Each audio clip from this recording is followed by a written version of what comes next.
ones that she loves, and the depth of her friendship, and how the little moments are so potent and so powerful.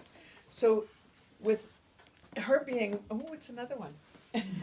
So with all of the, you know, her independence and her fire and her fun and her intensity. I mean, Barbara has done things I would never do, like never. I mean, it was so terrifying, you know. Details. That's the next book.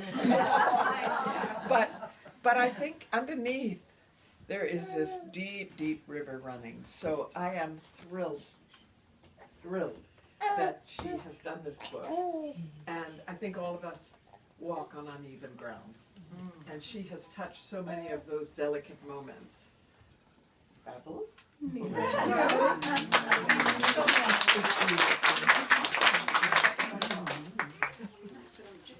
Thank you so much, Anne, and thank you so much, everybody, for coming. I'm totally overwhelmed. It's like I'm not really here, so as Karen would say, I disassociate, and I do, so thank you for being here. I just want to welcome everybody who came. I really appreciate every one of you coming. And people who come from such a long distance as well. Richard, who's come from Caslow, a huge surprise. My friends and people from the coast, and Christine came from Vancouver Island. David Roach, of course, is here from Roberts Creek, who's a very good friend of mine. And the children. I want to thank all the children for being here. Yes. And the biggest surprise of all, my daughter Hannah showed up from Whitehorse with my daughter. Which is amazing.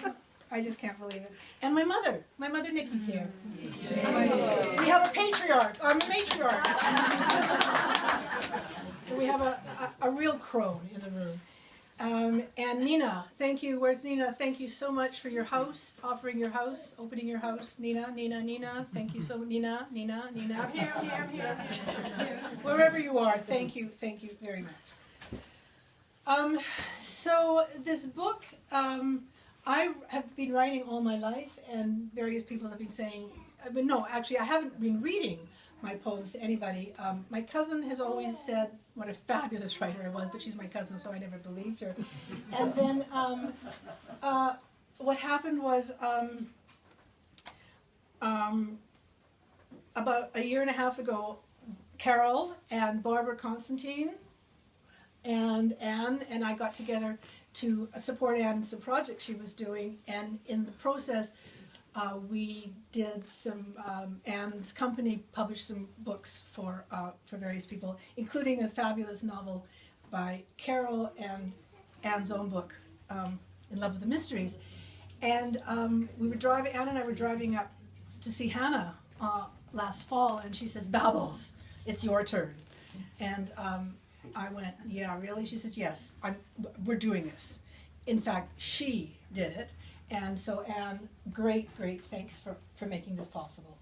And great thanks to Carol for her eye, her expertise, and her vision. A lot of the book is because of Carol.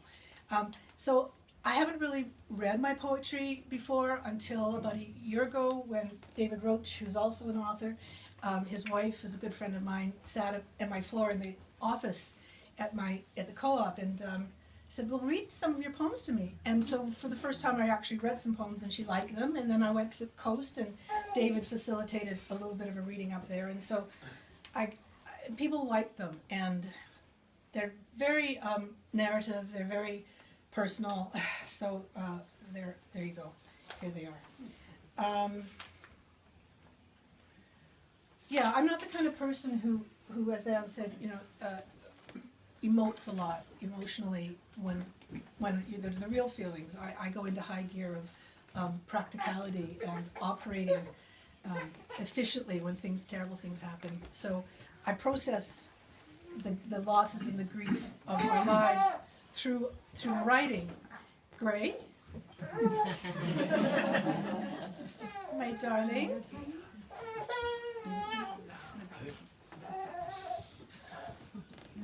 And one of the main reasons I did this book, because I wanted to leave something for Hannah. coming behind for my baby girl. And again, thank you for coming. I'm just going to read a few poems, and then Carol is selling them at the back, and I will sign them if you want at the end of the thing. And I really want to thank Peg for being here. It's really fabulous, and all the children, and Minsu, and Kosan, and Simone, and my Miss Stella. My Stella. And where's Lucy? Right here. Lucy, thank you for spending part of this day with me. I very much appreciate it. So, let's do this. Let's do this. So I'm going to try not to read the really sad poems, or the ones that the kids shouldn't hear, or that offend certain people. So I'll just give a smattering. So now we'll all buy the book. I'm wanting the ones that we shouldn't hear, though, so you shouldn't mention that. Okay, sorry, already mentioned. Thank you for being here again. So a lot of this stuff is about loss, and so I will start with one of the losses that I experienced, and it took several years to actually grok and get that this was happening to me, but it did, and here I go. You'll know about the loss as I read it. It's called I Dreamed I Was... Thank you, Eddie, for being here, my husband. I dreamed I was set upon by hooligans. 1. Matching camel hair skirts and sweaters, a closet full of multi-hued shoes and leather gloves, sweating in the cedar-lined sauna. This was my life. Mum's ivory white Mercedes, Dad's cool gray Jag, the monstrous midnight blue Bentley I learned to drive on, shimmered in the shadows, forever clean. Our white uniformed maid, living in some room I never entered, a tinkling bell at the dinner table to summon her servitude. This was my life. Rhododendron in pink, purple, white rolled down the flowered driveway, hugged our brown and white Tudor house. 7 bathrooms, 2 sets of stairs, weekly gardeners, and a security man who watched in the night, ignoring the boy who hung from the ledge of my bedroom window, dropping to the grass below. This was my life. Now you tell me. Good security guy. Fresh squeezed morning orange juice, clean sheets at night, those Saturday nights when macaroni and cheese was our treat, the nights the parents went out, when all those white tablecloth dinners of roasts of beef, chops of pork, legs of lamb, sides of salmon took a rest. Caterers and florists and bartenders regularly readied the house, filled it up with food and flowers, packed polished sterling bowls with chocolates we bit into looking for the caramels, and pilfered pastries from the pantry, popped from the fridge. Me and my brothers peeped down through the railings as mother's party laugh and father's pipe smoke swirled up to comfort us, past bedtime, past midnight, past childhood. I'd curl into my parents' bed, breathing deep as if asleep, hoping for a conversation that mentioned my name.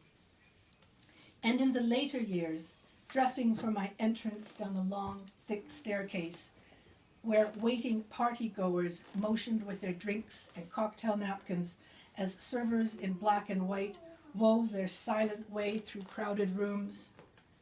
Into the party hum I pranced, flowers and cigarette butts overflowing their bowls, and the many-leaved dining room table groaned, burdened with bite-sized sandwiches, splayed with sliced honeyed hams, carved barons of beef, pickles and horseradish and mustards waiting to adorn. Radishes cut like red and white tulips, carrots curled into orange wheels, asparagus speared and standing straight, reflected in the glow of silver bowls, trays, platters, dishes rimmed with gleaming gold, lapis lazuli, lapis blue. I knew my place in this world, without guile, without guilt, without doubt that this would ever end. Then it was gone. and the golden pillow that cushioned me and broke my falls slit open, spilled out feathers that floated far away. Like a child whose balloon has popped, I was left startled and dismayed. 2. I dreamed I was standing outside a red Cadillac, made dusty on some old dirt road in the middle of a nowhere I'd ever been, and stubble-chinned men hunched towards me with dirty fingernails and ragged hair, their red and black checkered jackets stained and open. I, at their mercy, had nowhere to run, no one to hear my cries for help from their fierce eyes, blind to me, tugging at the doors of the big red car that stayed closed forever. When I awoke, I had a child, no Visa card to help us out. No one got it, and those that did, I guess, thought comeuppance and fled. It was okay, though. I didn't get it either. And this is called Seat F56. Stella and Minster, do you want to come sit here? You want to come sit here? Come on. No? Are you okay? Okay. This little girl wants to come. Mo, come, sit. Kosan, you want to come? Let's go. Come sit with Mo. Hannah, where are you? Right here. Present. Christopher Gaze read this poem aloud for me and my mom. So I'll do it as best I can, but Christopher Gaze is way better at it than me. My daddy died, but I didn't cry. Bought him a chair instead. Not a beach bench or a pew, but a seat in a tent we could look through. We used to go to Bar at the Beach. My Father's Day gift, our tradition. The plays we watched, our joy, under red and white stripes. As the sun sets and the lights begin to twinkle, the long day wanes, the slow moon climbs. We walked to the car across dew-drenched grass, held each other's arm for balance, reciting, analyzed, laughing, until one day not long ago he murmured, "I think this is it." I did not cry, have not cried, for this big man set so high up on my childish pedestal that eroded as I grew, dissolved to dust as I came to know him, was pointless later as I stooped to understand. Grief is a mystery to me. I felt more for little Bart, the graying black terrier I loved less than a year, or Sheila, who smoked herself to death even as I howled at her to stop. So today I bought a seat, F56, where I will sit tomorrow and tomorrow and tomorrow, and watch those poor players strut and fret their hour upon the stage. It seems grief will not be full of sound and fury, but a soft, sweet song between us. Far from shore and long ago, I swam your bare... Okay, I won't look at it. Far from shore and long ago, I swam your bare pink baby body out on the old blue air mattress, pushed you through the twinkling, blinked water from my eyes, watched you roll off without a sound, threads of golden hair like jellyfish tentacles casually disappearing into deep green shadow. I dove, grabbed, sucked in salt, spluttered to the surface, shocked. You looked at me, surprised, then laughed at the sun in your eyes as my heart screamed like a wounded gull. And then there's also the loss of youth, the loss of a strong body, which I also have written about. And I'll just read one again. This is called Everest. When forced to stop, I'm still surprised. Take off my jeans, get into bed, lie on my side and watch the chickadees and red-breast finch compete for space with a green plastic feeder plastered to the window, littered with specks of sunflower seeds and droppings. This tired is a gnawing burden, a heavy pack that turns the stairs into an Everest trek, each step a boulder dragged behind. Summit reached, kindness and patience wrap their arms around me, guide me gently to bed, turn off the phone, pull up the covers, and whisper, rest.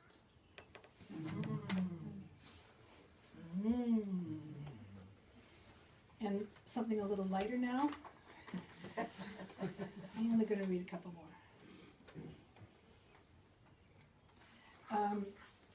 Storm Bay has played a huge role in my life and many of the lives of people here today.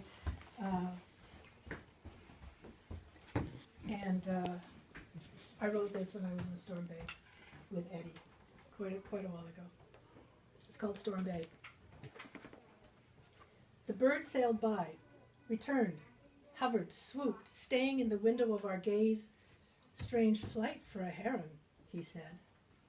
Its creaking caw called to us, breaking the dusk silence. It's Jess, I whisper, and off it flew.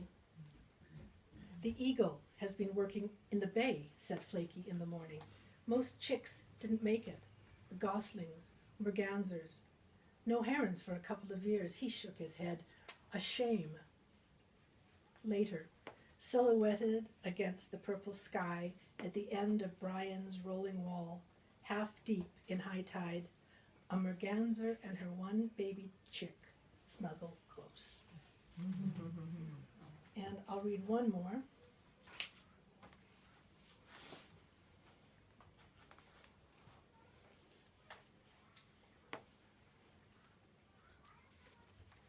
And you'll know who this is for when I read it.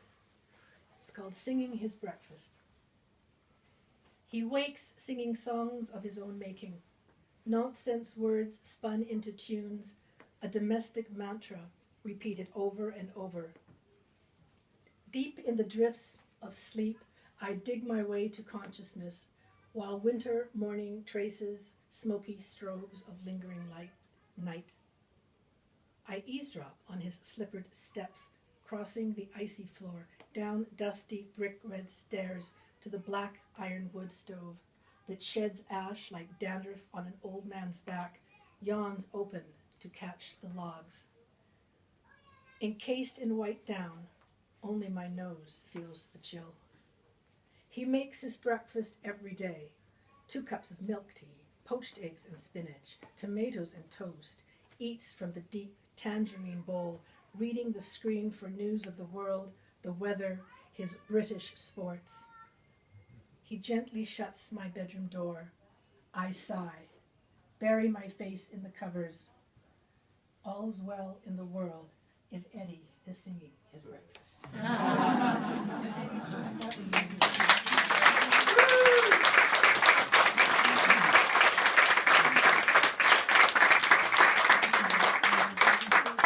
A couple of things. Thank you so much again for coming. I really appreciate it.